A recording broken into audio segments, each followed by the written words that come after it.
o auditor no processo, e agora vamos entrar agora, como é que seria, como é que inicia esse trabalho? Como é que se processa isso, em primeiro lugar, né? Então, quando a empresa solicita um trabalho sobre balanço socioambiental, você tem que analisar, primeiro tem que formar uma equipe de profissionais referente às atividades daquela empresa.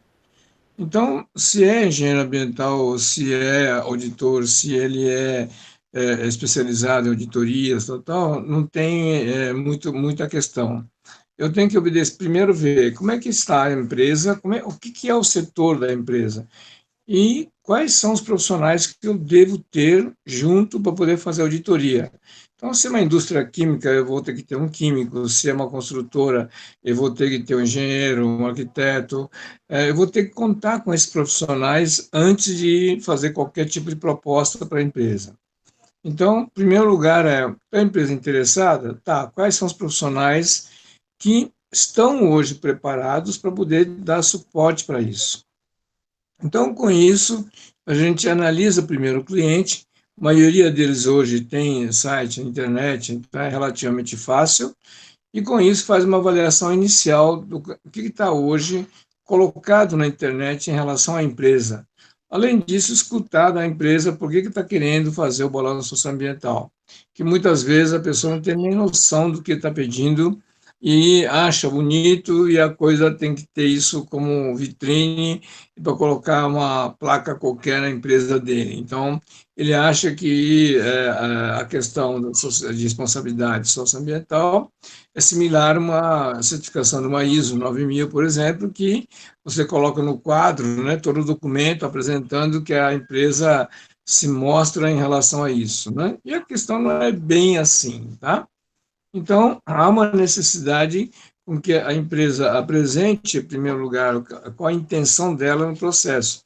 Às vezes é apenas poder participar de uma licitação, às vezes é só para poder documentar porque tem algum pedido especial de um cliente, ou às vezes é porque, no caso de um financiamento bancário, alguma coisa que ele precisa daquele documento. Por quê? Conforme o nível de condições da empresa, um monte de coisa, você tem um nível de soluções que você pode apresentar para eles, né? Simplesmente você quer fazer com que pegue a norma T15, por exemplo, que é a norma de contabilidade, ou da BNT 16001, e siga ele para fazer a avaliação da empresa, ou você quer algo mais? Então, isso que tem que ser estudado, porque já que você quer fazer um trabalho de responsabilidade, a gente tem a obrigação de também ser responsável na maneira como você vai apresentar ao cliente. Então, esse é o primeiro conflito que existe. Ah, mas será que ele vai querer tudo isso? Ele vai querer ouvir essas coisas? Né? São coisas que realmente entram em choque muitas vezes no primeiro momento. Por quê? Porque do lado do empresário, ele acha que está fazendo tudo correto e ele acha que você vai simplesmente chancelar o que ele está fazendo e o que ele está fazendo, ele se imagina que esteja em dia. Então, com isso, começa a ter primeiro conflito no processo. Isso a empresa muitas vezes está fazendo uma ação de assistencialismo e aquele ato de assistencialismo que ela está fazendo, muitas vezes é crime, que o pior é isso. Ele acha que está fazendo uma coisa correta, ele está vendo os movimentos sociais, ele quer colaborar, começa a fazer um trabalho para isso, achando que isso está dentro da conformidade, e com isso começa a fazer toda uma proposta de melhoria da empresa, um monte de coisa, mostrando que ela é boazinha. E a questão não é nada disso. Então, é um conflito que começa a existir em primeiro lugar. Então, o que a gente vai ter que fazer a empresa está interessada? Então tá. Então, quais são os profissionais que eu preciso contar com eles? Forma uma equipe de trabalho com isso faz uma análise da empresa do ponto de vista na internet, em primeiro lugar, como que ele está se mostrando, depois faz uma visita para ter uma ideia, para ter uma conversa com o pessoal antes da proposta, e com isso você começa a apontar os erros que estão acontecendo, e não só uma proposta simples de valores de serviço a ser executado. Exemplo, vai. É comum nas empresas você chegar e ela tem todo nacionalismo tal, que tem a bandeira do Brasil, vai. E aí a pergunta é a seguinte, né? Você conhece a lei federal que regulamenta as bandeiras, o pavilhão nacional? Né? Então, muita gente acha que não, tendo três bandeiras. Então, é bandeira nacional do estado e do município. Às vezes fala quatro porque ele quer pôr da empresa dele alguma coisa tal. Mas não, não é três. Né? São quatro bandeiras que são obrigatórias. Quais são?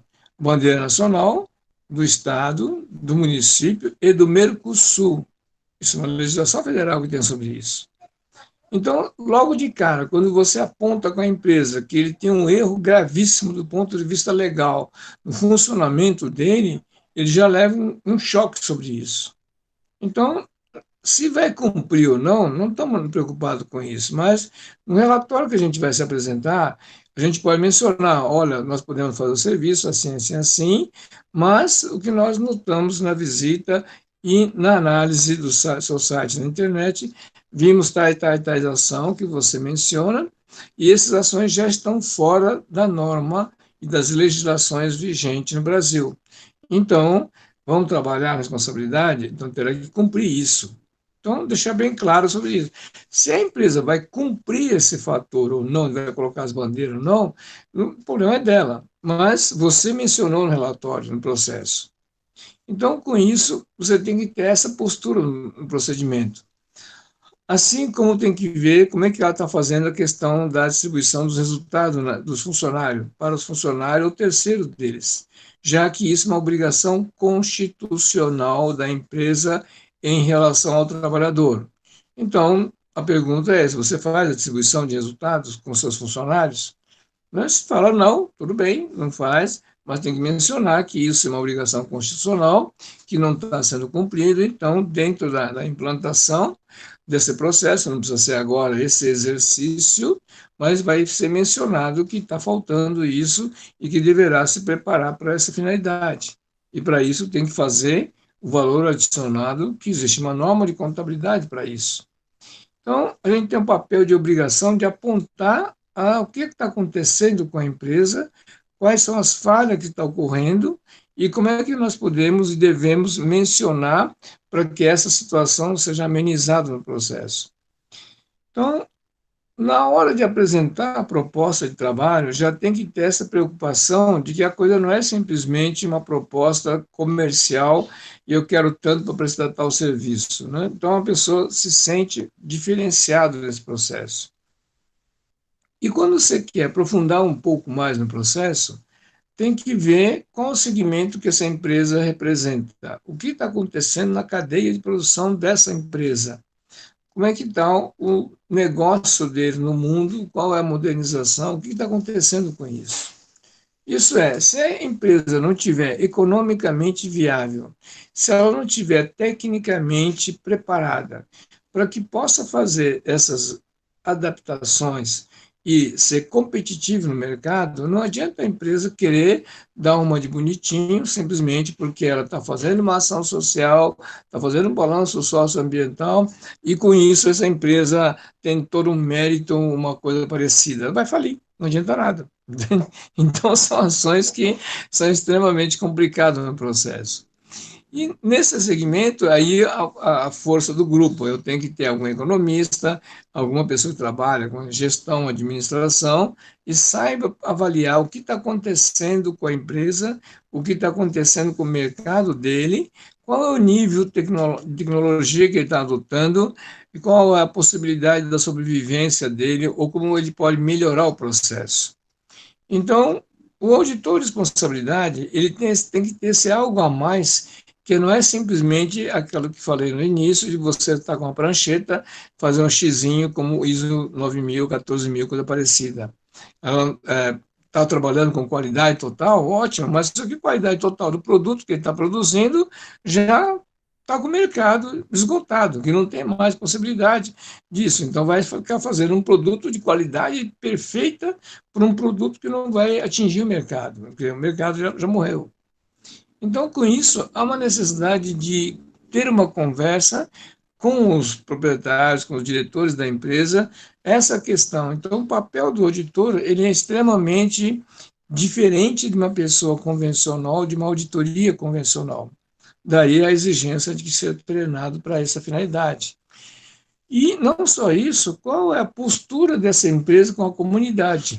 Então, ela está instalada no município, ok. O que é que a comunidade, como que ela vê essa empresa? Então, tem detalhes que têm que ser analisados nisso. Então, não é simplesmente chegar na empresa, só analisar alguns documentos, balanço, coisa parecida, e começar a fazer um xizinho, né? Imaginar o processo. Então, a dificuldade maior da equipe da auditoria de responsabilidade social é exatamente esse tipo de conhecimento e de informação que você pode oferecer ao contratante no processo, porque ele vai te ver de uma forma diferente. Ele vai ver que você não é simplesmente um prestador de serviço convencional que está simplesmente querendo pegar o dinheiro dele, e sim mostrar que você está lá para ajudá-los, que ele tem outras formas de trabalho. É comum, quando a gente senta com o empresário, o pessoal acha que ele já sabe de tudo. Não, já viajei, eu estive agora recentemente na China, eu estive não sei aonde, eu faço todo ano viagem para ver as feiras, não sei o quê, tal, tal. E tem todo um discurso na ponta da língua. Mas ele foi fazer turismo, na verdade. Porque, na verdade, a parte mais importante, que é a parte de conhecer tecnologia, fazer intercâmbios, um monte de coisas, eles não fazem isso. Então, o brasileiro vai muito a feiras internacionais, empresários, um monte de coisa, vão para as feiras e vão visitar e aproveita e passeia para conhecer Paris, França, não sei o quê, né, Portugal, tal, foram passear. Eles não foram realmente fazer um negócio. Né? Em primeiro lugar, porque quando vai fazer um trabalho desse, não é um trabalho individual que cada empresa vai fazer. Teria que estar sendo feito isso através da Federação das Indústrias ou do seu sindicato patronal, que poderia estar agendando visitas, discussões técnicas de troca de informação e conhecimento empresarial lá fora. Então, isso, por exemplo, você não escuta nos empresários. A pessoa fala, não, eu tive agora, recentemente, na feira na Alemanha, sobre energia solar, não sei o quê, que eu tive na China visitando as empresas, não sei o quê, tal, tal.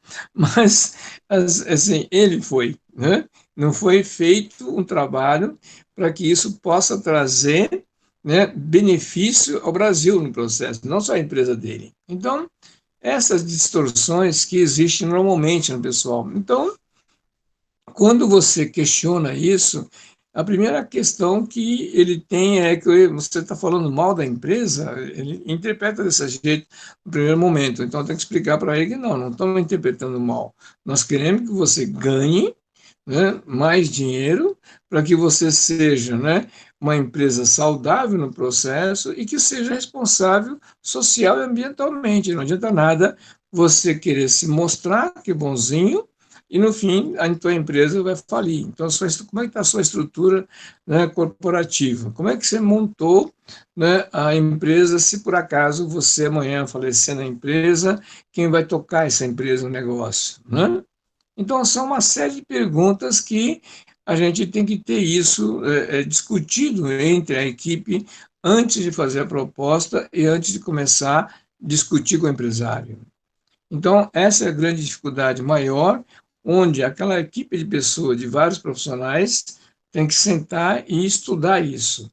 E cada um, dentro da sua área, ele vai ver se, vamos supor, é uma construtora, então, um engenheiro, um arquiteto vai ver como é que está o nível de construção, como é que é a qualidade de produto final da construção, se tem muita reclamação, se está adotando técnicas construtivas modernas, ele está preocupado em neutralizar os seus produtos, né, e assim por diante, ele tem que dar atenção para esse tipo de ação. Então, a grande dificuldade de trabalhar com um programa para auditoria de responsabilidade social não basta simplesmente a gente querer reunir, fazer uma proposta para a empresa e acabou. É muito mais complexo que isso.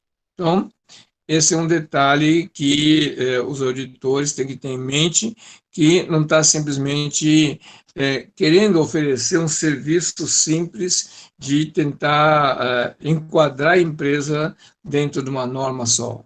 Né? Então, esse é um dos pontos mais difíceis que existe no processo. tanto que lá fora, em outros países, né, as pessoas que trabalham nesse tipo de aspecto de trabalho, que normalmente são os captadores de recursos para o terceiro setor, eles fazem essa função normalmente lá fora, então eles são muito bem quistos nas empresas. Isso muitas vezes não é nem um empresário que solicita, muitas vezes é uma associação qualquer que pede uma reunião com o dono da empresa, a direção da empresa, querendo discutir a questão de captação de recursos para o terceiro setor, como uma desculpa no processo. E como essas pessoas lá fora têm esse tipo de formação, então, muitas vezes, o empresário, mesmo tendo compromisso, ele é capaz de simplesmente cancelar o compromisso dele para poder receber essa pessoa que está vindo à empresa dele, porque ele sabe que ele está querendo dinheiro, que ele está querendo, vem atrás da empresa, querendo que patrocine alguma atividade, mas esse cara vai me trazer algo diferente que me interessa de alguma informação que os meus funcionários, os meus, né, diretores, um monte de coisa, sócios da empresa, meus clientes não foram capazes de me apresentar, e esse cara vem com alguma coisa diferente. Então, ele é muito bem visto no processo. E esse mecanismo, juntamente com a questão da auditoria de responsabilidade, tem tudo a ver. Porque no momento que a gente vai analisar essa forma da relação da empresa, não só com a sua sociedade e com a questão ambiental no processo, é previsto também na própria legislação da renúncia fiscal a questão de pesquisa e tecnologia da empresa. Então, o governo já fez uma série de leis no sentido de incentivo à ciência, à pesquisa, à tecnologia e inovação social. Então, com isso, criou uma série de mecanismos legais e renúncia fiscal que a empresa pode dedicar uma parte dos seus resultados no processo para que possa aplicar nessas atividades de tal maneira que, com isso, possa reduzir o valor do tributo do imposto federal a pagar e a empresa possa investir nesse conhecimento tecnológico e treinamento e capacitação. Então, consequentemente, é um fator extremamente importante que, no primeiro momento, quando vai conversar ou quando vai propor o trabalho com a empresa, apresente esse lado, que você pode, inclusive, fazer esse tipo de assessoramento, que não só para buscar a questão do balanço socioambiental, que a gente pode ajudá-lo na estruturação da sua empresa, na sua maneira de negociar, de interrelacionar com a comunidade, fornecedores e clientes no processo.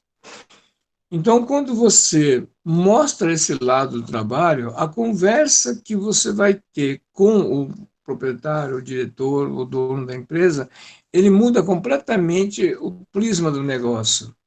Ele não tiver mais como um cara que está lá querendo vender o seu peixe. E sim, ele está vindo para poder mostrar para a empresa o quanto que tem de outras opções de trabalho. E mesmo que ele tenha, imagine que tenha conhecimento muitas vezes, quando a pessoa realmente tem um interesse no processo, ele simplesmente para, te ouve e ele começa a entrar em conversas diferentes no processo. Ele não é mais aquele faraó que nós brincamos com o empresário, não. Ele acaba sendo gente como gente e, com isso, querendo saber mais informações. Então, o caso clássico do processo é como é que a equipe de auditoria tem que ter essa visão no processo. Pode não ter essa visão e prestar serviço simples? Pode, não tem nada contra isso. Mas você vai prestar um serviço completamente equivocado, onde você está preocupado se ela está cumprindo os fatores da norma da lei, mas você não está preocupado se aquela empresa vai ser realmente saudável no futuro ou não. Então, essa é a questão maior que existe como auditor no processo. Por isso que a formação desse auditor não é uma formação convencional. Né? Ele tem uma necessidade de ter um conhecimento amplo de vários processos, né? Tanto industrial, comercial, de negócios, e saber como é que vai se fazer em relação a isso. Por que motivo? Né? Porque, como eu falei no começo, se a empresa não estiver saudável economicamente, e se ela não estiver adotando técnicas inovadoras no processo, o seu custo de produção é cada vez maior. Automaticamente, o produto que vai oferecer ao mercado é um produto de valor alto, agregado alto. Automaticamente, ele não vai sobreviver no mercado. Quando surgir um concorrente dele, já com essa inovação, acaba tendo problema. As grandes empresas, né, que adotaram esse processo desde o começo e chegaram a um certo patamar de desenvolvimento, estão hoje numa situação extremamente complicada, porque eles cresceram, tiveram uma oportunidade de negócio, conseguiram ganhar dinheiro, alguns investiram em certas tecnologias, mas não no sentido como deveria ser realmente o processo tecnológico. Então, a gente visita as empresas ou olha no site, um monte de coisa, e nós falamos que as empresas brasileiras se computadorizou, substituiu a máquina de escrever por computador, mas ela não informatizou. Isso é, a cabeça do pessoal, a concepção do negócio dele não está informatizada. É um caso bem clássico agora, com essa questão da crise, por exemplo, da pandemia, então mostra exatamente isso. Está abrindo uma oportunidade ótima de negócio para comércio eletrônico. Muita gente tinha site, um monte de coisa, e muitas vezes no site do cara você não tem como conversar com a empresa. Tem lá muitas vezes está lá, está escrito contato. Você preenche papel, ela manda a documentação, ou faz um pedido, simplesmente aquele cara não responde. E aí vai, entendeu?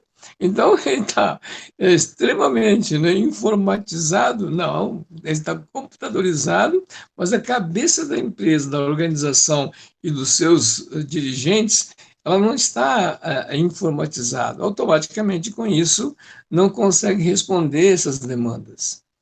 E hoje, no mundo hoje, do jeito que está eletrônico, né, quando você se mostra perante a internet um monte de coisa, você ouve um questionamento, uma pergunta, um monte de coisa, a velocidade com que você responde no mecanismo que vai dar o caráter de que está respeitando ou não o cliente no processo. Né?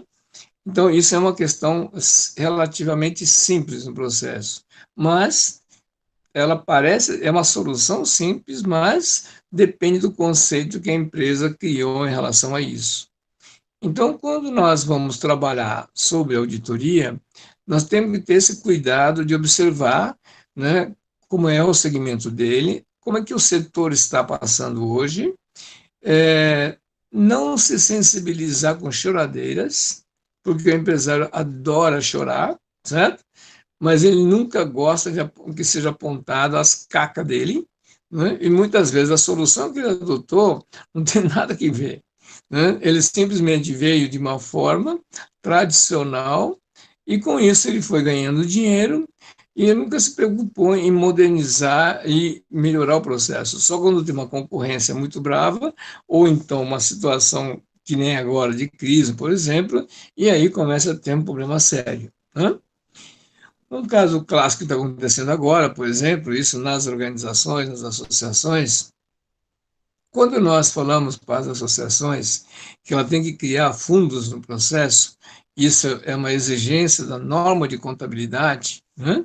E também é uma questão estratégica de você provisionar um valor de reserva, um monte de coisa. As empresas que fizeram isso tiveram as reservas, que a lei permite que possa fazer as reservas, e essas reservas é dedutível da base de cálculo do tributo das empresas.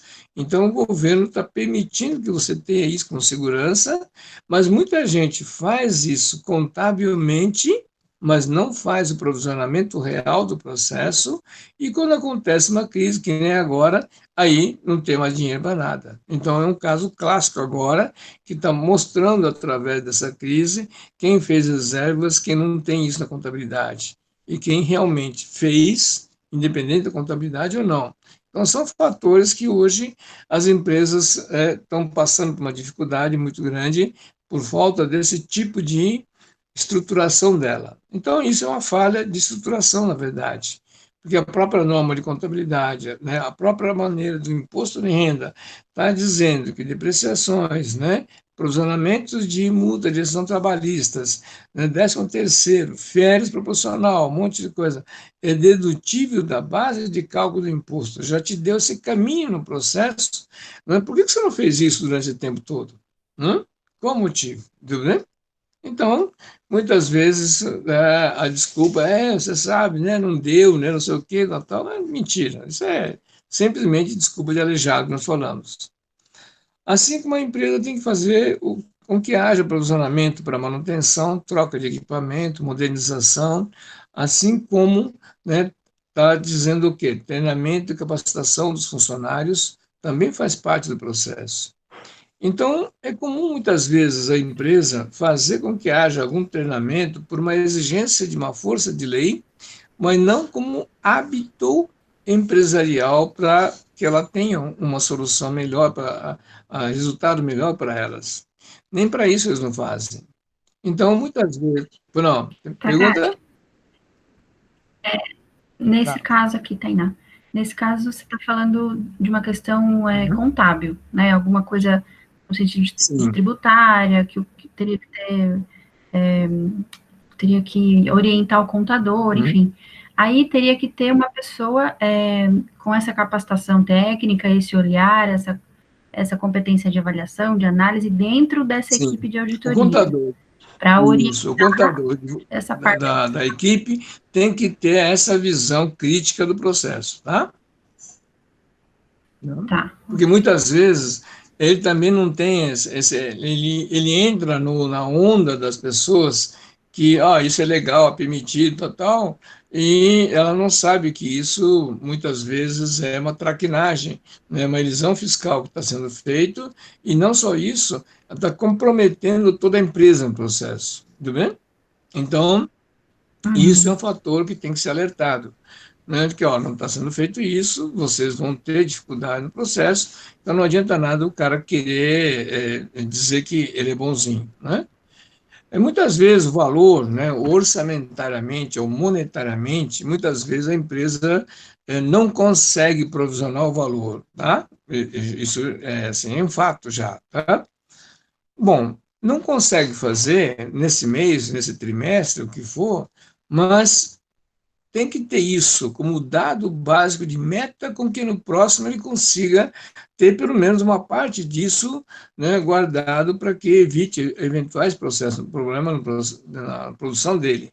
Então, o que a pessoa não faz é nem quer saber quanto que é esse valor e muitas vezes a pessoa confunde o resultado desse dinheiro como se fosse um lucro e ele procura dividir o lucro entre os diretores, né, os donos da empresa, que com a divisão dos resultados não paga imposto de renda, e com essa meta ela não fez o provisionamento, que quando você faz o provisionamento, na verdade, deu prejuízo à empresa. Tá? Então, com isso, muitas vezes, não quer ter isso no balanço dele, de tal maneira que mostra a fragilidade que ele quer ter financiamento, um monte de coisa com um balanço bonito, muitas vezes. Então, existe toda uma traquinagem que é feita em cima disso. Daí o contador tem que ter uma visão bem crítica de que ele tem esse conhecimento e isso tem que constar nos dados de um relatório anexo que não precisa estar mencionado no balanço da empresa, bem entendido, mas você, como auditor de responsabilidade, você tem a responsabilidade de apontar, mostrar para ele, dizer, olha, você está tendo essas cacas, vai continuar? Entendeu, né? Então, com isso, dá um alerta para o empresário no processo. Então, o ponto difícil de a equipe poder fazer o entendimento nisso, que muitas vezes acha que está fazendo isso, está prejudicando o cliente, ou você não é sua função de apontar isso, e começa a procurar uma série de desculpas no negócio. Sim, a responsabilidade é do auditor, por isso que é auditor de responsabilidade. Ele não é um auditor de qualidade total, coisa parecida. Então, a grande dificuldade é que essa palavra, bendita palavra chamada responsabilidade, muda a forma como você tem que se postar perante a isso. Tanto que quando foi elaborado a norma de como preparar o editor para isso, as discussões foram homéricas no processo. Tipo assim, eu tenho que mostrar essas coisas? Sim, a função sua é isso. Você não está simplesmente sendo contratado para dizer que ele é bonzinho. Não, tem que mostrar os erros, inclusive, tá? E não só mostrar o erro, baseado no que está acontecendo isso, né? E se for possível ter uma possibilidade de você mostrar as possíveis soluções para isso, ai, melhor ainda. Aí você realmente nota 10. Quer dizer, então você pode fazer com que haja esse tipo de posição, mas ao mesmo tempo pode estar apontando as falhas que estão acontecendo com isso. Um caso que a gente sempre conta, um caso clássico que aconteceu quando o governo brasileiro fez a abertura do mercado estrangeiro e começou a vir produtos importados, principalmente na questão de roupas, um monte de coisa, uma das cidades, uma das regiões mais afetadas no Brasil foi o pessoal de Santa Catarina, né? No Vale do Itajaí, onde tinha Hering, tinha outros, né? Várias empresas de malharia, um monte de coisa, era considerado como capital nacional desse segmento, onde concentrava o maior número de empresas no segmento, e de repente, com a questão da importação, começou a falir as empresas todas do processo e a coisa ficou feio e houve um desespero muito grande, né? E em várias discussões que foi feito lá dentro, que o sindicato do setor têxtil, né, o patronal, querendo articular politicamente no processo, mas não estava conseguindo nenhum resultado no mecanismo, né, nos chamou para poder discutir sobre isso. E aí, a primeira pergunta que eu fiz na reunião com eles foi o seguinte: me explica para mim como é que vocês têm alguma solução técnica, mágica, científica, se for o caso, falei, né? Mas está muito mais para a mágica, de que você entra com o teu produto na sua linha de produção por quilograma, por tonelada, que é algodão, e sai o produto final, uma camiseta com uma peça, né? E não menciona o peso, né? Então eu falei, que mágica que é essa? Aí o pessoal ficou revoltado comigo e falou, que pergunta está fazendo? Nós estamos falando, as empresas estão falindo, porque está com um problema sério, não sei o que, tal, o que tem que ver isso, tal. Começou a ter uma discussão enorme sobre isso. Aí eu falei, tem sim, porra, porque aí que está a falha de vocês, né? Vocês têm ideia do que é a cadeia de perda do seu produto? Já descontaram isso do seu balanço? Né? Porque o balanço permite que você entre com matéria-prima, se houve a perda no produto, essa perda, uma vez contabilizado e medido, você pode lançar ele com perda de prejuízo, pô, está previsto isso, né? Aí os caras, não. Então, vamos começar por aí? Mas as pessoas estavam arrediando o negócio, que eles estavam preocupados muito mais com a questão da importação dos chineses, um monte de coisa, e não estavam preocupados com a falha do processo que eles fizeram ao longo do tempo. E falei, ó, isso aqui que vocês fizeram, né, para mim tem uma coisa bem clara, né? Vocês não quiseram mencionar o peso para não saberem quantos pesos, qual é o preço do negócio, para que ninguém descobrisse qual era o teu custo de produção. Né? Então era o segredo que você estava querendo guardar, mas esse segredo está fazendo com que vocês entrem em falência. Né? Bom, já viu a discussão que deu. Bom, aí na própria reunião, eu falei, vamos fazer um balão de ensaio, né? E foi fazendo uma conta. Olha, algodão entra aqui cru, de cru vou transformar em fio, de fio vou transformar em tecido e tal. Aí vamos mostrando, quanto que tem perda aqui, quanto que tem a perda. Isso, eles, como produtores. Bom, no final deu 42% de perda. Né? E o pessoal ficou assustado e falou, não, vocês erraram, porra. Não, quem errou? Você que está me dando os dados. Eu estou fazendo a conta aqui no quadro, aqui eu dei 42%.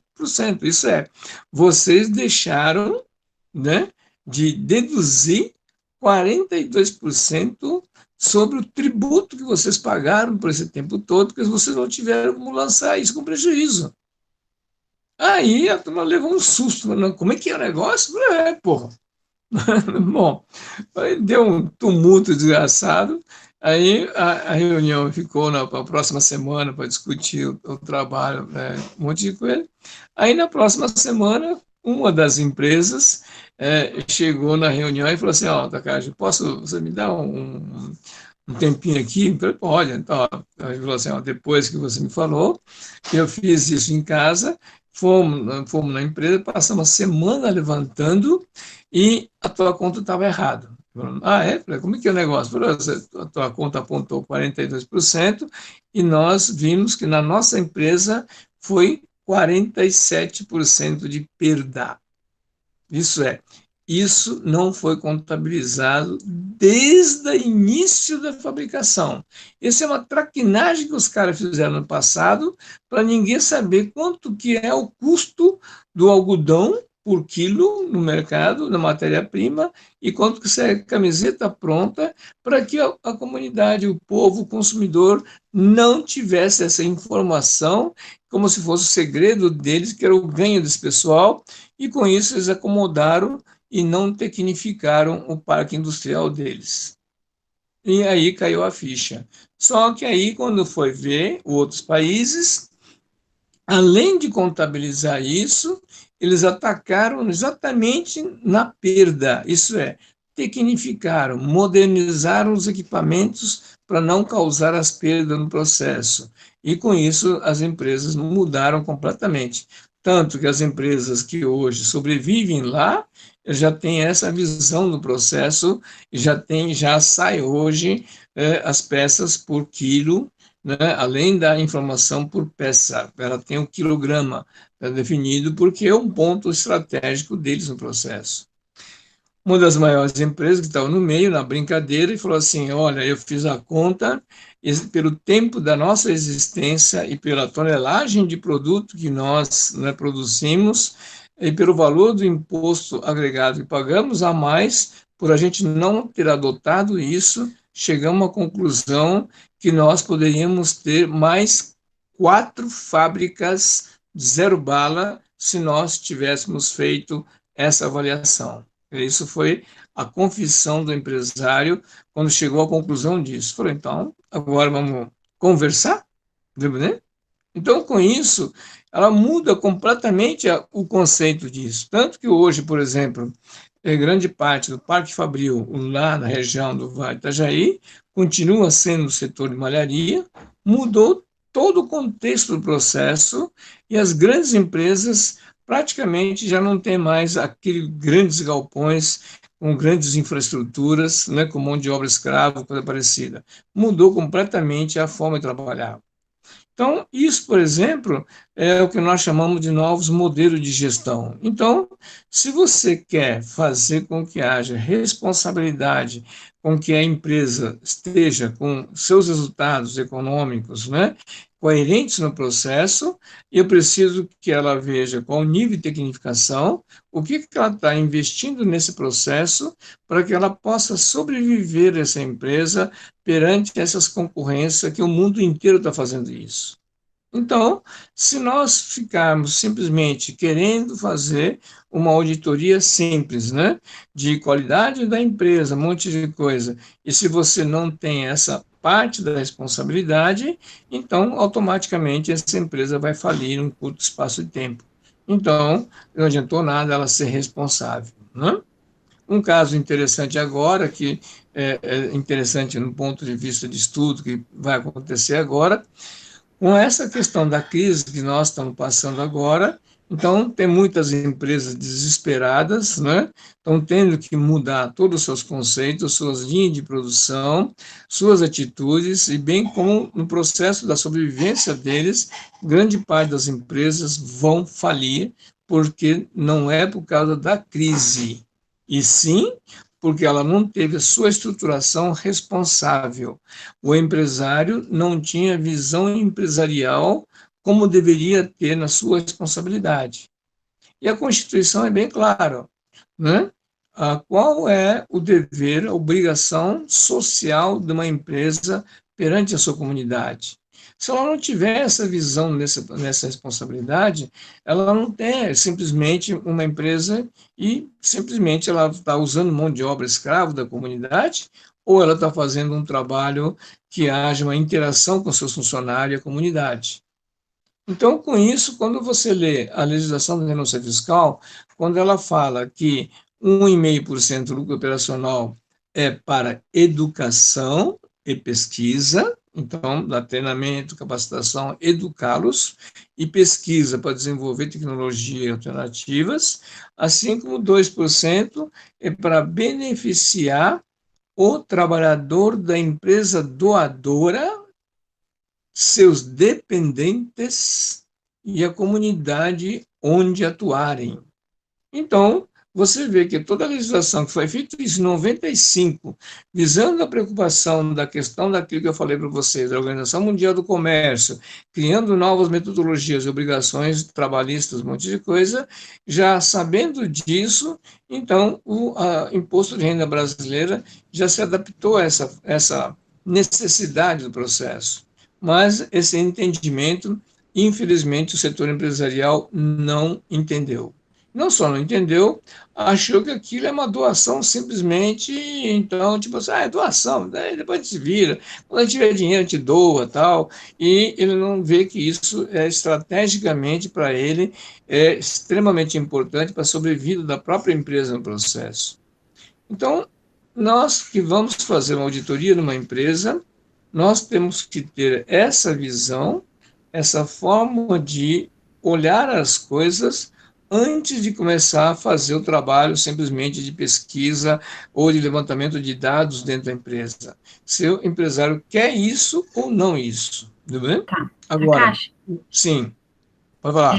quer terminar? Que eu tenho uma pergunta aqui. Pode fazer. Pode fazer. Sérgio Henrique Sport. Ele comenta que muitas empresas não entendem minimamente esse processo, né? Um caminho possível seria, por exemplo, a empresa realizar um projeto socioambiental no território via uma instituição do terceiro setor e, para isso, ela realiza isso para depois a empresa poder entender essas contribuições do processo, os benefícios, e para posteriormente realizar o BSA. Tipo, acho Não, que seria, por exemplo, uma porta de entrada, um projeto socioambiental para ela entender os benefícios. Normalmente, antes de você entrar na questão da responsabilidade direta, uma coisa que o empresário detesta é ser chamado de burro. A gente brinca de babaca, né? O que é isso, né? É simplesmente mostrar para ele que a lei permite que uma série de despesas que ele é obrigado a fazer, tá? Que ele poderia estar usando como renúncia fiscal e ele não fez isso, que ele pagou imposto a mais. E isso que é o ponto principal. O cara falou, o quê? Exatamente isso. Então vamos começar por aí. Quer dizer, vamos começar a economizar, ou melhor, você fazer uma coisa melhor para os seus funcionários e com isso você ter melhor resultado tributário e financeiro no processo. Quer dizer, então um caso clássico, vai. Todas as empresas, por questão de lei, é obrigado a fazer o exame admissional, o exame demissional dos funcionários, é obrigado a ter EPI, uniforme, alimentação, transporte. Aquilo é normalmente uma despesa simples e ela lança como despesa simples para poder fazer como despesa operacional só, mais nada. Só que essas despesas forem pagas via uma associação, e muitas vezes, em algumas empresas, tem a associação dos funcionários, os grêmios esportivos, um monte de coisa, e muitas vezes não sabem como utilizar isso a favor deles nesse caso. Então, se mostrar que com isso ele pode fazer com que a obrigação dele, legal, exigido, poderia ser renúncia fiscal, já que o exame admissional, demissional, alimentação, é benefício ao trabalho, ao trabalhador da empresa doadora, a lei fala isso. Então, com isso, posso fazer com que isso seja o primeiro item para poder fazer uma redução da carga tributária dele no processo. Com isso, ele pode ter melhor uniforme, ele poderá ter melhor plano de saúde, ele poderá ter melhor resultados na sua empresa, com isso poderá ter uma contribuição diferente do relacionamento com seus funcionários. Então, isso é um dos pontos. Ok. Por exemplo, todas as empresas precisam fazer um plano de gerenciamento de resíduos, né? É obrigatoriedade.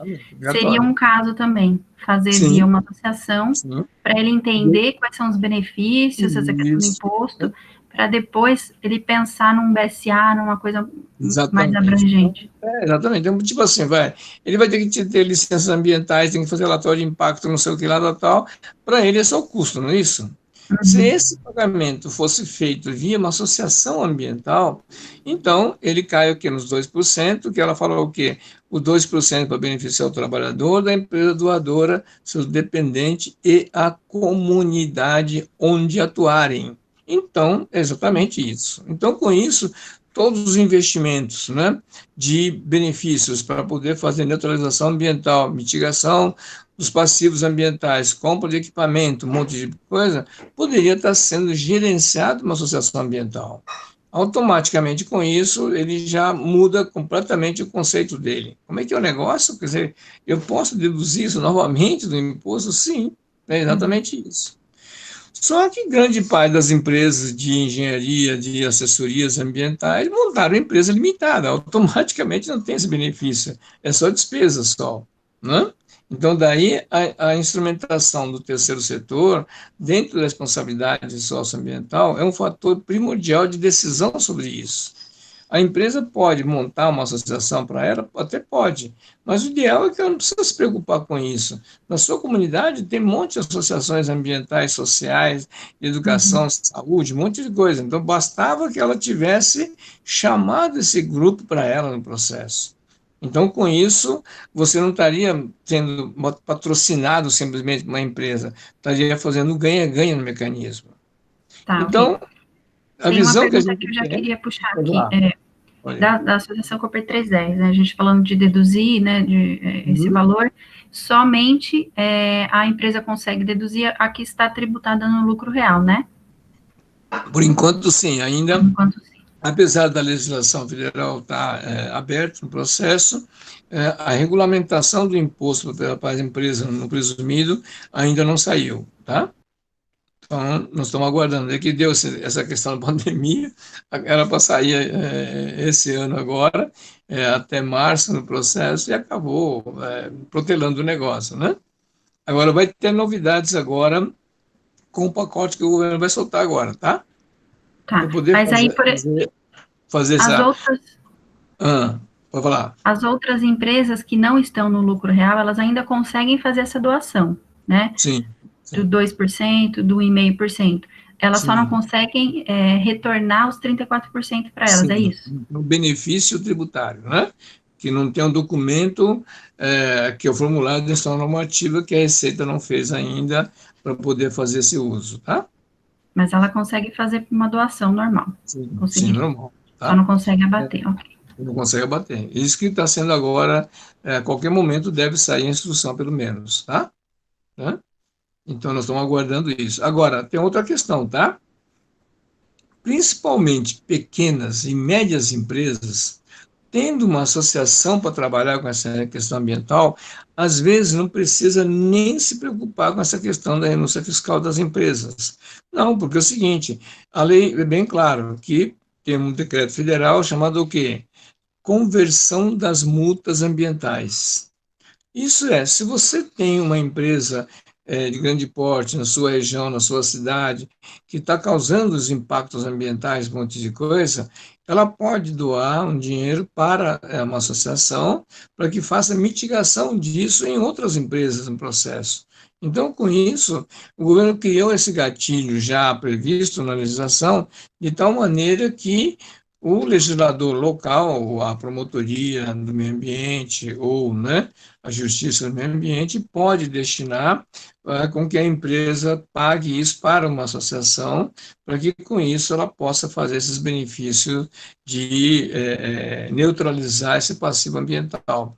E a lei me fala que pode fazer educação ambiental, pode fazer saneamento, uma série de ações que não é necessariamente só para a empresa. Então, são ações que podem ser feitas de tal maneira que a empresa não seja com isso seja ônus da empresa, tá? Então, se você tiver uma associação ambiental bem ativa no processo, a lei permite que você faça acordo com a promotoria do meio ambiente, de tal maneira que, quando houver as multas, pode direcionar para isso, tá? E, com isso, o promotor pode te acompanhar a aplicação, a execução dessas atividades, porque ele é aberto. Enquanto que ele é multado simplesmente quando a empresa paga para o governo, esse dinheiro acaba entrando no governo como a gente brinca de caixa 2, porque como é uma receita não orçamentária, o governo pode fazer a destinação desse dinheiro no que ele quiser fazer. Não tem as obrigações de tanto por cento para a saúde, para a educação, coisa parecida.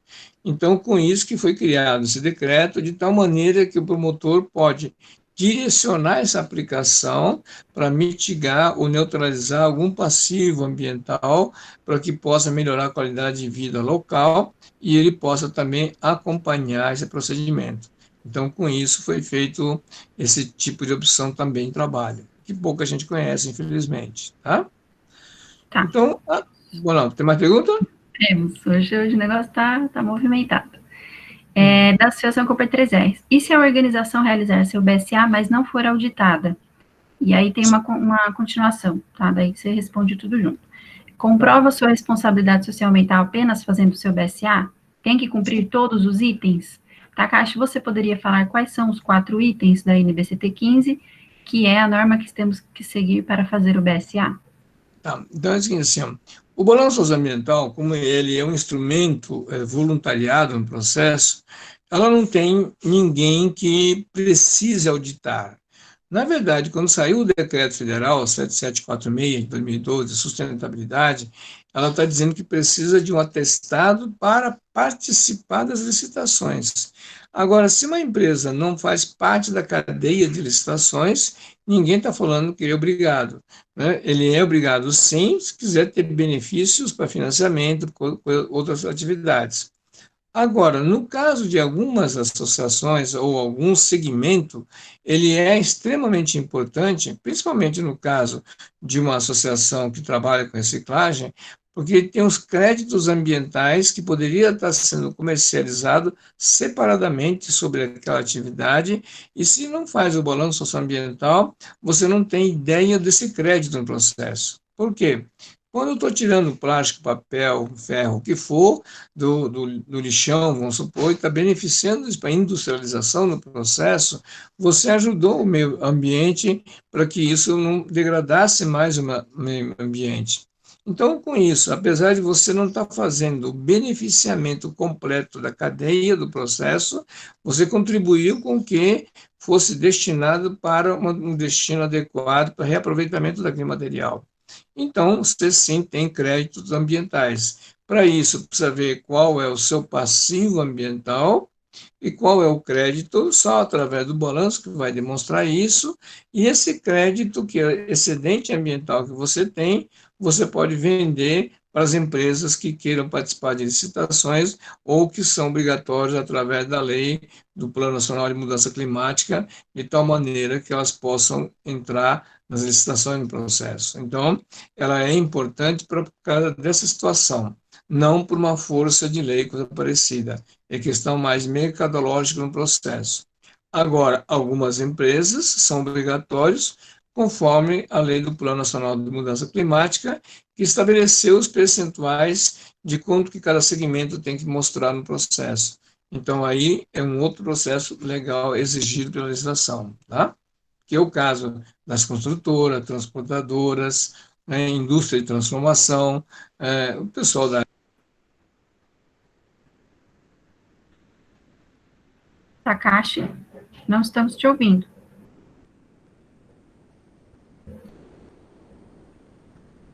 Pronto.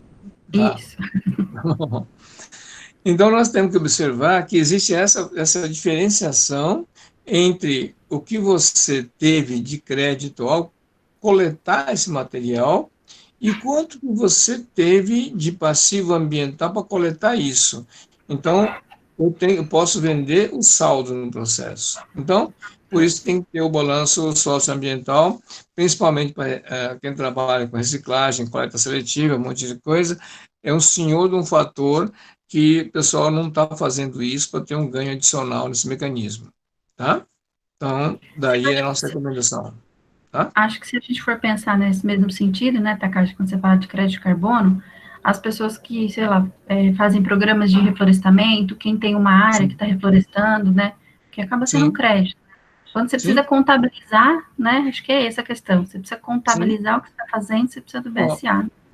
o primeiro projeto de venda de créditos ambientais no Brasil, que foi vendido no mercado europeu, foi o pessoal do papel celulose. Então, quando eles foram fazer a venda, fizeram a venda desses plantios de eucalipto, com a venda do crédito, possível crédito, eles fizeram todo o plantio de eucalipto no sul da Bahia, por exemplo, lá. Aquele projeto foi todinho bancado através desses recursos, tá? E não teve nenhum dinheiro da empresa aportando nisso, não, simplesmente fez um projeto que ia fazer tal reflorestamento, tal área, e tal era a produção de créditos ambientais no processo, e ela vendeu isso no mercado internacional, e com isso todo o plantio que ela foi feito no sul da Bahia não teve um centavo disponibilizado, descapitalizado da empresa, ela só trabalhou com isso, tá?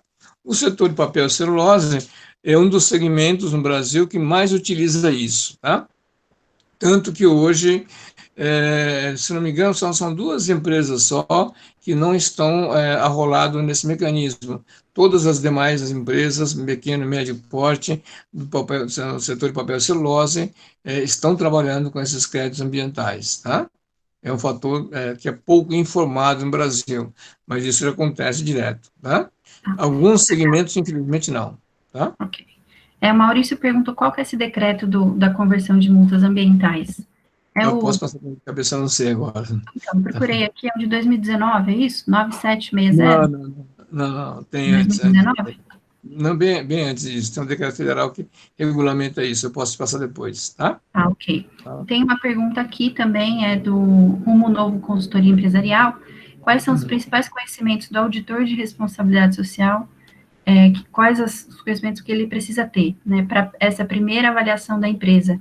O conhecimento do produto dessa empresa, a visão do peso social da empresa na sociedade, ou melhor interpretação das ISOs, normas em geral? Antes de você estar querendo interpretar as normas e as legislações, primeiro tem que fazer uma análise crítica da empresa em relação ao mercado dela, né, como eu falei para vocês, em termos econômicos da empresa, e a questão do nível de tecnologia delas, né? Automaticamente, analisando esses dois fatores, sai o resto da situação, tá? Então, esses dois pontos que é o ponto mais crucial, porque a empresa entra num parafuso, num círculo vicioso no sistema, e às vezes aquilo está afundando a empresa literalmente, e a pessoa não percebe que cavou a própria sepultura nela e ela não está saindo do processo. Então, muitas vezes, ela não quer ter despesa adicional para poder fazer um balanço socioambiental, coisa parecida, tá? E, no E se você, entanto, contrário. e se você não tem uma pessoa com conhecimento específico que você precisa daquela área de atuação da empresa, você contrata alguém para essa equipe, Sim. um associado, como funciona isso? Sim. A Por isso que contratação? nós estamos fazendo vários trabalhos em vários lugares no Brasil, formando aqueles grupos que a gente chama de CIMASA, que é um sistema de monitoração socioambiental para fazer a avaliação, onde nós estamos cadastrando essas pessoas que, ao longo do tempo, já temos mais de 1.000 profissionais que passaram na nossa mão, de diversos segmentos, que com isso a gente pode mobilizar para ajudar o processo, tá vendo? Então, a questão do processo CIMASA que nós começamos a trabalhar é exatamente esse objetivo, formando esses grupos de profissionais em várias localidades e montando um cadastro de um banco geral no processo. Não esse ano, o ano que vem, provavelmente, já vai estar isso no ar aberto, inclusive o pessoal das CIMASAs vão poder entrar e saber qual é o profissional, qual é o currículo dele, o que ele pode fazer, que ele recebeu já o treinamento para isso. Então, esse banco de dados nós vamos disponibilizar ao pessoal, tá? Então, se Esse é o Masa de uma nosso... região, se Isso, Masa então é com um isso, profissional, ele pode contratar esse profissional. exatamente. E aí a pessoa pode entrar em contato diretamente com essas pessoas para poder trocar informação nisso. Já estamos fazendo isso de uma forma já informal já, né? Várias pessoas que já, quando pegam algum tipo de serviço, está querendo fazer uma proposta, já nos consulta e aí a gente já dá, assim, tem ciclano tal, que está disponível para isso. Então, com isso, a gente está fazendo isso de uma forma informal, mas aí nós queremos fazer isso online para que não haja mais a dependência da nossa informação, tá? Tudo bem? Vamos lá. Bom, Ok, vocês viram com isso, né, que o fator de fazer com que haja, né, auditoria no processo de responsabilidade socioambiental não é uma coisa tão simples e tão óbvio e simplesmente preencher um formulário, né? Então eu tenho que ter uma noção melhor do que a empresa está fazendo, querendo fazer. Esse é um ponto. O outro ponto do processo é como é que é o mercado dela? Isso é como é que são os clientes dela, né? É, e quem não é cliente dela? O que está acontecendo, né? Nós brincamos sempre que as empresas, por uma questão legal obrigatória através do consumidor, né, Código de Consumidor, tem um sistema de atendimento ao cliente, o SAC, não é isso? Então, mas a gente sempre brinca o seguinte, né? Nunca tem um serviço de atendimento ao não cliente. Cadê isso?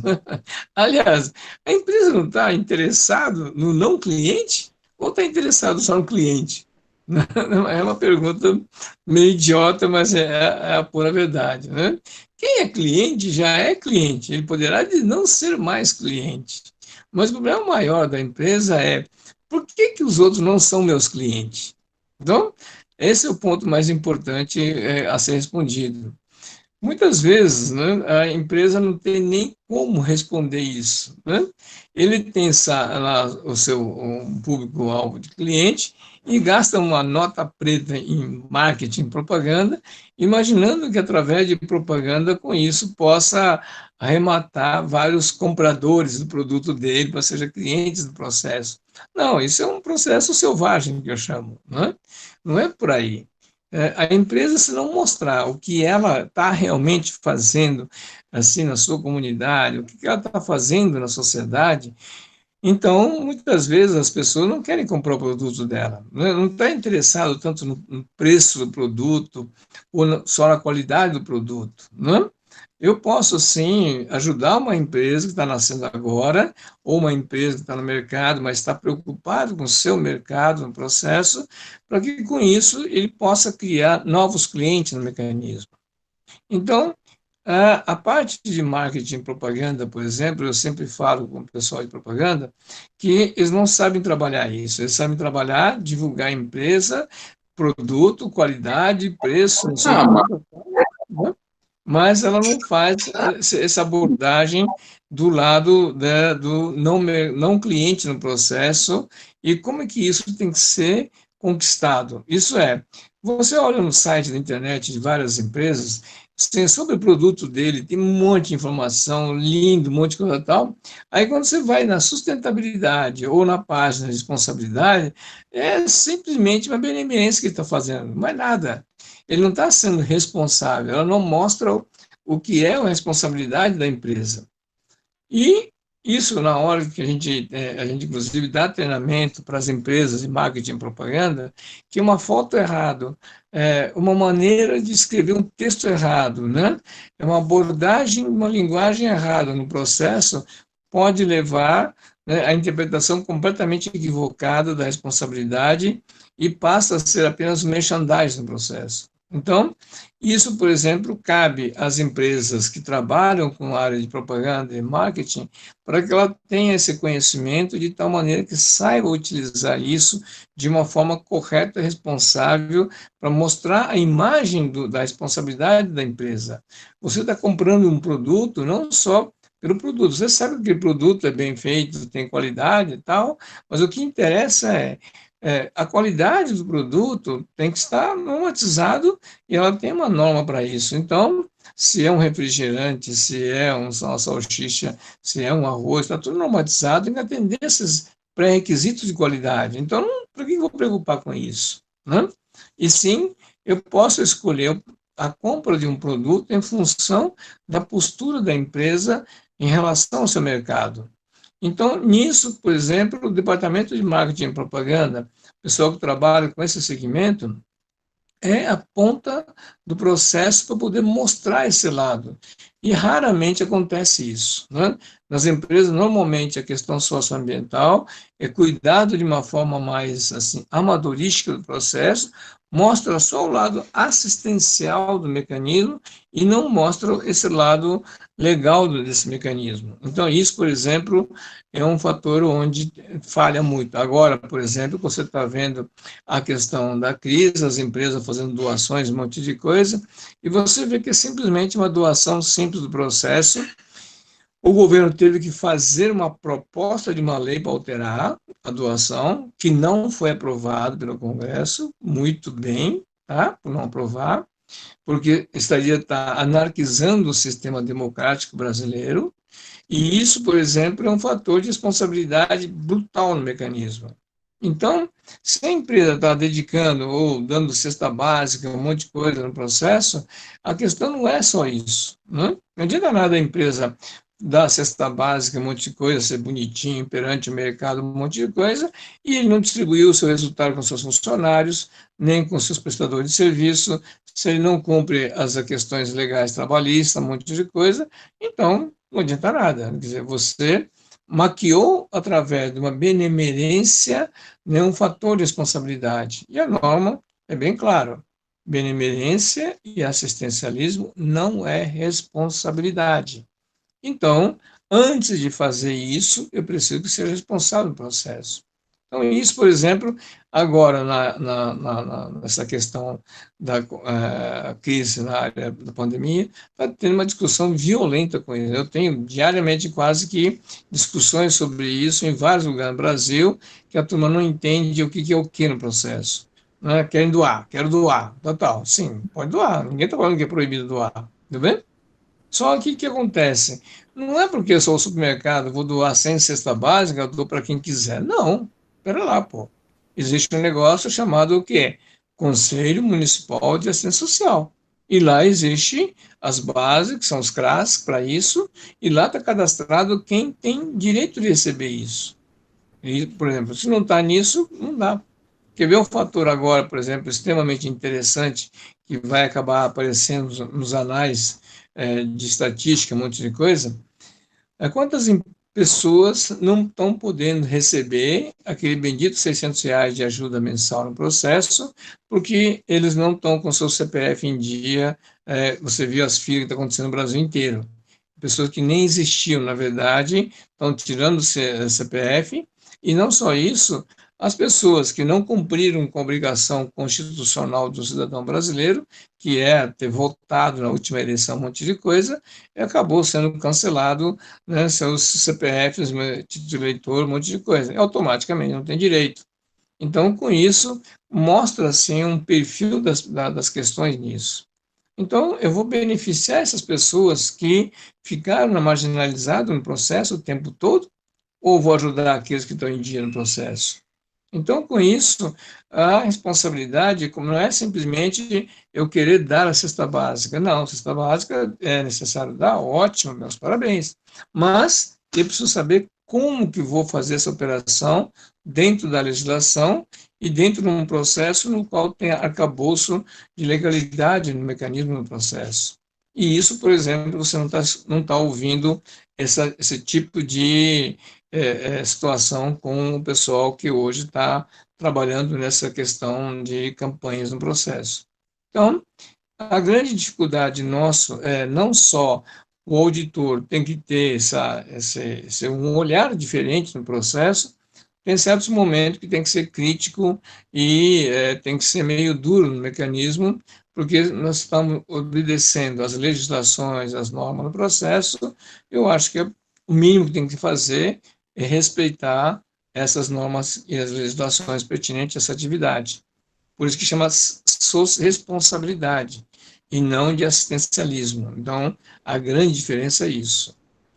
Deu para ter uma noção até aqui, por acaso? Tem mais dúvidas? Temos uma pergunta aqui, da Cooper também. Takati, poderia explicar o que significa quando nos estatutos das entidades de diversas áreas, culturais, sociais, ambientais, saúde, no artigo sobre finalidades, diz elaborar e realizar balanço socioambiental. Significa fazer o BSA delas mesmas ou de outras entidades? Como objetivo, ela ajudar as outras empresas ou entidades, seus clientes, vamos supor. Então, você está coletando o resíduo de uma empresa X, tá? Ok, eu estou fazendo essa operação, mas você quer fazer também questão do balanço orçamental, quer ter crédito disso também ou não, entendeu? Tá. Então, teria nesse sentido, de prestar serviços nesse suporte, tá? Seria Aí ela, isso. ela teria que ter associados profissionais é, qualificados, capacitados para ajudar nessas questões, Sim, né? Medir exatamente. passivo, Ou enfim. então fazer o que nós falamos de consorciamento de atividades, que eu posso pegar outras entidades que tenham conhecimento, né, se é social, ambiental, tecnológico, um monte de coisa, e formar um pool de uma equipe de trabalho para poder oferecer para a empresa, tá? Então, já que você está me fornecendo a matéria-prima para fazer reciclagem, um monte de coisa, né, você não quer ter o crédito ambiental ou não, entendeu? Então, Uhum, a gente está fazendo essa pergunta para ele. Se não quiser, tá bom, então escreve aqui que você não quer e acabou. Que não vai poder nunca te acusá-los de que você aproveitou dela, entendeu? tá. Que, Ao invés, por exemplo, deles fornecerem um certificado mensal, que a empresa está destinando o resíduo ali, hum, ajuda a fazer o BSA, que acho que exatamente, esse certificado não adianta nada em termos de contabilidade, acho. não dá nada. Esse documento é só para eventual fiscalização do lado do ponto de vista de meio ambiente, um monte de coisa, só para falar que eu destinei, que eu empurrei o negócio para os outros, Uhum. entendeu? Só que ela não Kátia, fez a parte dela. agora Tá? você está me falando, me abriu aqui uma coisa na mente, né? Eu sou engenheira ambiental e eu trabalho muito com essa questão de resíduos também. Então, hoje em dia, né, depois de vários decretos, demora, enfim, as empresas precisam comprovar que elas estão cumprindo as metas de logística reversa, né? Sim.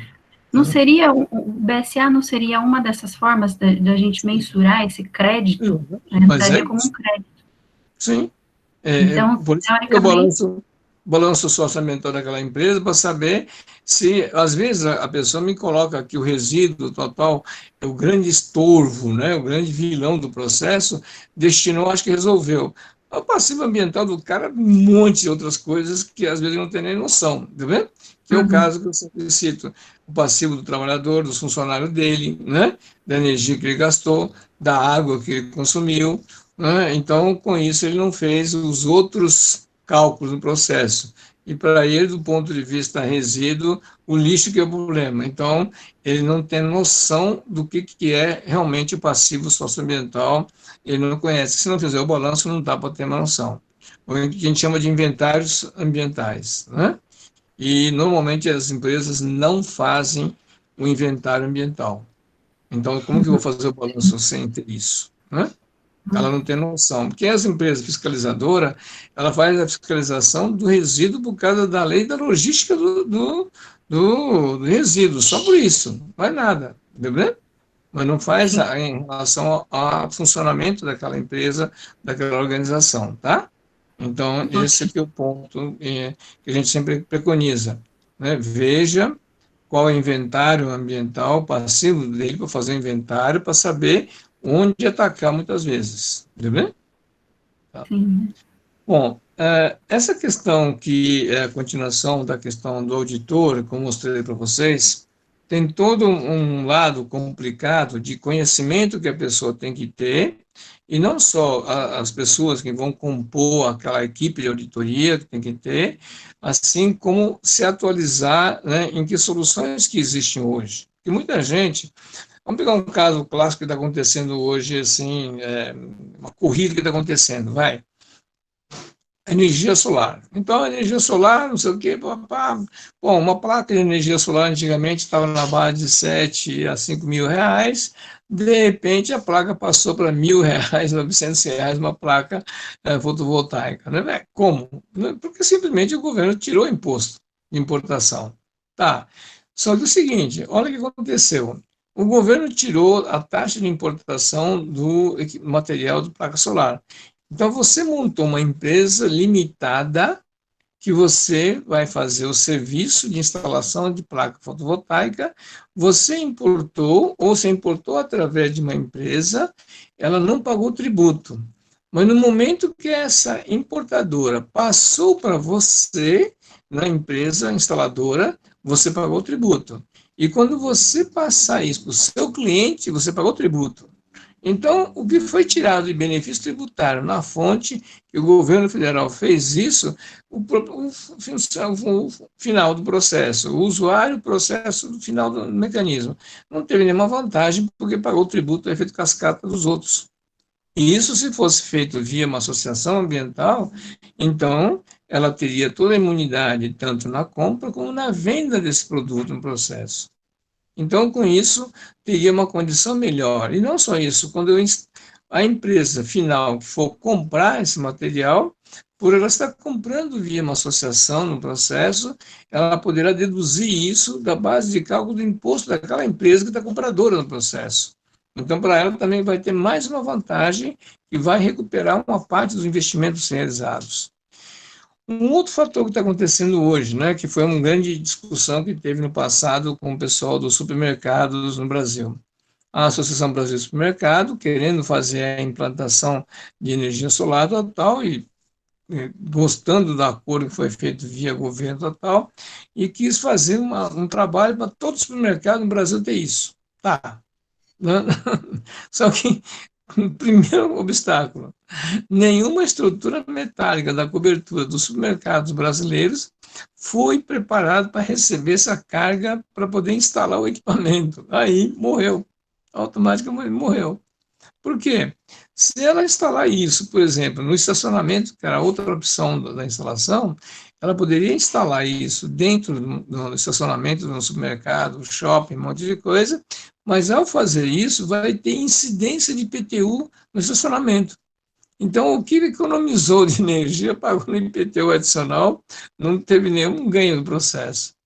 Agora, se essa atividade fosse feita por uma associação ambiental, então ela, além do benefício de não pagar o imposto na venda desse produto, assim como o comprador que não está comprando esse produto pode usar como renúncia fiscal e pode ter o créditos ambientais sobre isso, e além disso, o estacionamento sendo feito gestão por uma associação tem direito à imunidade tributária do IPTU daquela área. Então, é uma somatória de situações que, por má informação, por não conhecer a ferramenta do terceiro setor, e não só isso, por não ter a visão do processo dentro do que é responsabilidade social, acaba não aproveitando essas condições e automaticamente acaba sendo um alto custo para as empresas, para o segmento do processo. Isso é um caso clássico de não ter o entendimento desse mecanismo conforme que as legislações foram postas no processo. Isso é o que acontece em vários segmentos. Né? E quando a gente vai aprofundar isso na questão ambiental, então não é só resíduo, né? Toda instalação de equipamento, todas as soluções técnicas muitas vezes adotadas, também não é coerente essa situação. Então, daí não adianta só simplesmente discutir, né, a obediência em relação ao balanço socioambiental da norma de contabilidade ou da BNT só. A gente tem que ter essa visão mais completa para que possa mostrar ao seu cliente, ao seu usuário no processo, que existe esse mecanismo chamado terceiro setor, que envolve esse processo para que tenha todo esse direito de imunidade e isenção tributária e ter os créditos ambientais, que não é só crédito carbono, tá? Que tem créditos ambientais, que é a parte de água, de outros benefícios no processo, e muitas vezes não é feito de uma forma coerente, e o grande desconhecimento desse assunto faz com que não se entenda de uma forma adequada, tá? Isso que é o lado complicado, né? Tudo bem? Deu para ter uma noção? Ótimo. Eu tenho uma pergunta, Takashi, mais especificamente sobre o BSA. Aquele 1,5% que as empresas podem destinar para ensino, tecnologia, pesquisa, né? A associação precisa ter o KINAI específico para a área de ensino, de educação e pesquisa, ou pode estar como uma finalidade, por exemplo, no ambiente que tem uma finalidade de pesquisa, poderia ser também, nesse caso, esse 1% ser usado, esse 1,5% ser usado nesse caso? Não, a lei me falou o seguinte, que esse trabalho tem que ter algum registro junto com o MEC, isso é, traduzindo miúdo, você tem que ter algum acordo com a faculdade, alguma universidade, para que possa chancelar isso. E quando for entrar em pesquisa, aí você tem o CAPES, que é o órgão que realmente que regulamenta a questão dos pesquisadores, tá bem? Então, eu tenho a pesquisa simples, a pesquisa aplicada e a pesquisa pura, que são fatores diferenciados que o Ministério da Ciência e Tecnologia também tem, tá? Então, tem que se enquadrar nisso. O que é obrigatório, como está obrigando a fazer isso, é um acordo com a academia, que tenha algum registro no MEC, tá? Esse é o No ponto caso, importante. em Mogi Guaçu, a faculdade municipal não é fiscalizada pelo MEC, é pelo Conselho de Educação, né, Conselho Ah, não, Estadual de Educação. não, Pode ser ele é aportado diretamente ao MEC, tá, tá? ok. O Conselho de Educação do Estado, ele faz toda a legalização perante ao MEC. Então, está lá, então, não tem problema nenhum, tá? Uhum. Assim como você pegar a mão para um curso, escola, por exemplo, é fundamental, médio ou profissionalizante que queira fazer isso ou tal, né? Essas escolas têm registro na sua Secretaria de Educação ou do Estado ou do município, não é isso? Tal, que também ela aporta isso perante o MEC também. Então, está lá registrado, não tem problema nenhum, tá? Não é Ok. só os cursos de graduação, só não, tá? Uhum. Então, pode ser curso profissionalizante, fundamental, médio, né? Desde que tenha os registros compatíveis no MEC só, tá? Poderia ser feita uma parceria, por exemplo, com uma faculdade, Sim, para estágio, pesquisa, iniciação sim, científica, colégio agrícola, sim, também perguntaram aqui, pode ser, sim, acredita? também. Tem a mesma coisa, tem os mesmos registros. São Paulo tem a Paula Souza, né? Que é um órgão para isso, e tem todos os registros perante o MEC também. Então, sem problema nenhum, tá? Tá, ok. Tudo bem? Gente, mais alguma pergunta? Alguém quer fazer uma pergunta por vídeo? Com Takashi? Não? Eu queria lembrar para todo mundo de mandar o nome completo e o e-mail, quem ainda não mandou, para a gente emitir certificados. Sim. E acho que é isso, Takashi. Quem mais E tem o que pergunta? a gente recomenda, né, é que acompanhe o que hoje está se divulgando na imprensa, no site, faça pesquisa na internet de empresas, tal, das ações socioambientais, e você vai ver como ela se apresenta de uma forma equivocada e como tão errado o processo. Então, isso é bom, inclusive, fazer mais brincadeira, para você de vez em quando visitar esse site dessas empresas, olhar, inclusive até, se for o caso, criticar, comentar, que muitas vezes as pessoas que estão na ponta do processo não têm noção das normas, das legislações, estão fazendo com toda boa vontade, mas está fazendo errado, né? Então, cabe a gente estar sempre em contato com isso, né? Então, por exemplo, quando eu vejo muitas propagandas, muitos material, tal, eu sou curto e grosso, eu já falo, ó, tá errado, tá ilegal, né, não está obedecendo isso, tal, a pessoa fica meio ofendida no primeiro momento, mas depois já começa a voltar a pedir informação, como é que é esse negócio, como é que é isso?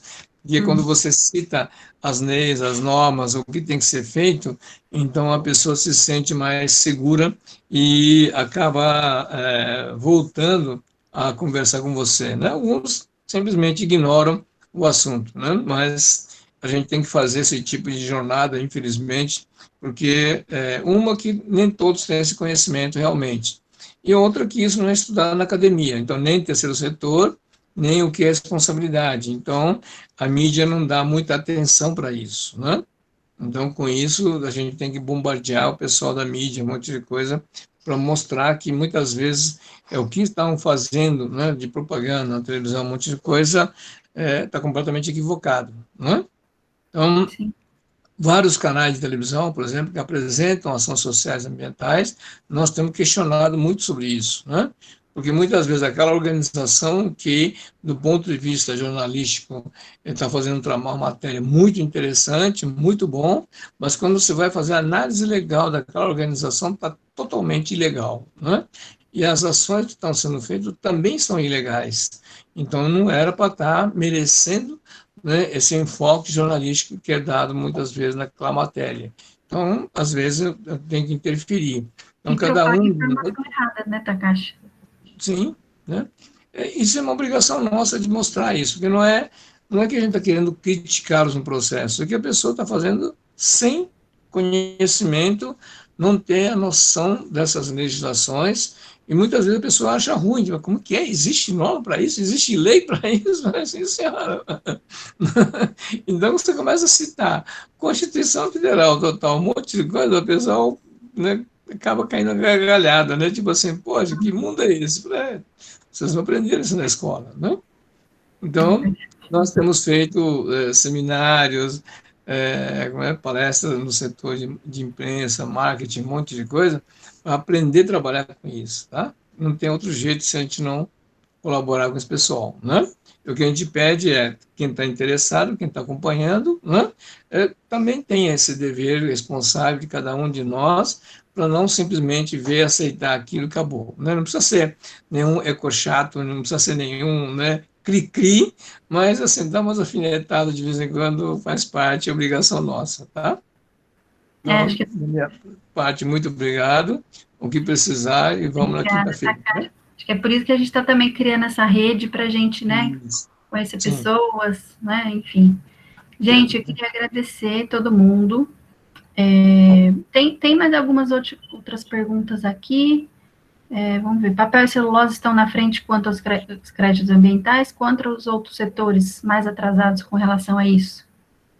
É o setor mais atrás, o setor que está bem na frente, o que foi pioneiro no Brasil, é papel e celulose, né? O setor que hoje está despontando também no mercado, o setor de agronegócios, que estão começando a ter o entendimento sobre isso, né?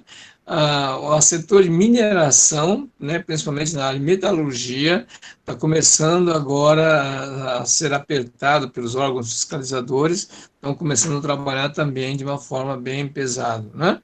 O que não está acontecendo é com o setor comercial, né? É raríssimo o pessoal na área de serviços, e também mesmo a indústria de transformação, por exemplo, é a pior situação, tá? Essas são as piores, tá? E as usinas de açúcar e etanol, o Rodrigo perguntou.